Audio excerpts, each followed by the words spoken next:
Muhammed Aziz Khan is chairman of Summit Power International. He's joining us live from Singapore, and he's doing a lot of work when it does come to Bangladesh as well. Muhammed, thanks so much for being here. Just firstly, you have considerable power providing when it does come to Bangladesh. And in terms of, I suppose, the pricing that you're able to deliver for countries that aren't necessarily, Bangladesh isn't Europe, it's not North Asia. Are they feeling a lot more when it does come to the energy costs right now than perhaps these other markets that are able to tolerate higher prices? You were true. Bangladesh is facing the problem, as is the whole subcontinent and Asia. The gas is going to Europe. But having said that, the future is good because lots of focus have come into the energy market and lots of investment in the LNG sector. We are seeing huge exploration and production investments, liquefaction investments, as well as transportation investments like LNGCs. All the yards are full. So over a year or two, I believe that the prices will come down to reasonable levels, and we will see continuation of our development of these countries. Right. What about purchase power? Yeah. What about power purchase agreements with governments? How much of that you think would solve the issue? Because governments, of course, can build reserves. The reserves also require capacities to hold the liquefied natural gas at minus 160 degrees. So it's not an easy task, and it can't be built over a very short period. Bangladesh itself is lucky because 70% of our gas is produced locally, and we are getting the benefit of that. Fortunately, in the recent past, the oil prices have come down to more reasonable levels. That is providing some solace to us. However, having said that, the LNG prices, I believe, would be coming down as well after the winter, and that would take it forward.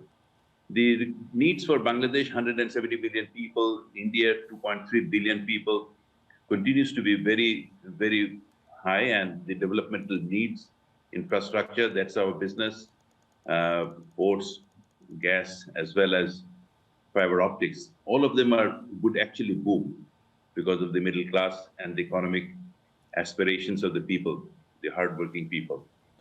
Really quickly, Muhammed, you have an FLNG terminal in Bangladesh, and it's 500 million cubic meters of capacity. Is it running at capacity? Are you able, or is it a matter of it's just too expensive right now to run it at nameplate at the moment? Yeah, unfortunately, it's running almost at half the capacity. As you just saw, the JKM market, which is Japan-Korea market or the Asian market, spot market has really moved up to $45, $50 per MMBTU. That's an absurd price for countries with $2,500 per capita income, both India as well as Bangladesh. So we are challenged over there temporarily, but I do believe that it's a very temporary phenomenon. Right. How much are you investing over the course of the next few years in terms of ramping up storage capacity, as you pointed out, for LNG? Well, we are investing about $1.5 billion US in an onshore terminal, which would have a capacity of about 300,000 tons. Then we are also investing in a FSRU. However, at this point in time, the FSRU prices and other things are challenging it. But I do believe that by 2025, all would be okay, and we would have these capacities coming in by 2025-26. I wanted to ask you as well, Muhammed, you talk about, in terms of what your company's plans are, building out solar, building out wind infrastructure in Bangladesh, but have you had any discussions as it relates to hydrogen? Because I'm thinking just off the top of my head, the likes of Andrew Forrest that is seeking to really go to emerging markets and invest heavily when it comes to providing hydrogen or green hydrogen as a means of power generation as well. Is that something that you're considering speaking about at all? On the green side, we are talking about cross-border, because I would submit that the greener energies are only possible in large areas. Bangladesh has very paucity of land, and it's the most densely populated country in the world, as you know.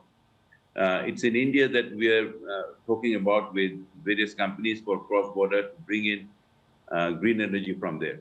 Specific to hydrogen, which requires electrolysis, and electrolysis itself requires a lot of electricity. You really have to break down water into hydrogen and oxygen, and the hydrogen then you have to transport at minus 260 degrees Celsius. So hydrogen is a little long-term shot. We will wait for the developed economies to find out the mechanism to make it more commercially tenable for countries like Indian subcontinent.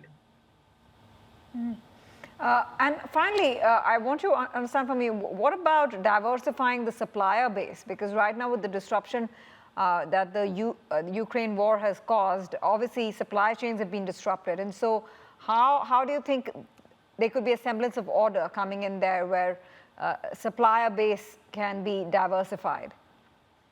You see, that's happening naturally because of the COVID followed by this unfortunate war has really created a bigger focus on energy security as well as transportation. So when the human mind is focused on those problems will be over. And these problems are more created in the developed countries. And they have to understand that the needs of this about 3 billion people in this Asia, China and India, Indian subcontinent, would continue to be there. We are just emerging and we are just starting to develop. So these developmental needs would be there. I'm actually happy that over the long run, the focus has come to both the geopolitical as well as physical infrastructure. Investments are coming into areas which would further improve the global supply chain. It's a temporary phenomenon. I think we have suffered COVID, we have suffered before that, Second World War, First World War. Right. And we will come out better from this. Well, Mr. Khan, that's the hope, right? Always. War doesn't serve any purpose, especially not in today's time and age. Thank you very much for joining us and giving us your thoughts on this burning issue.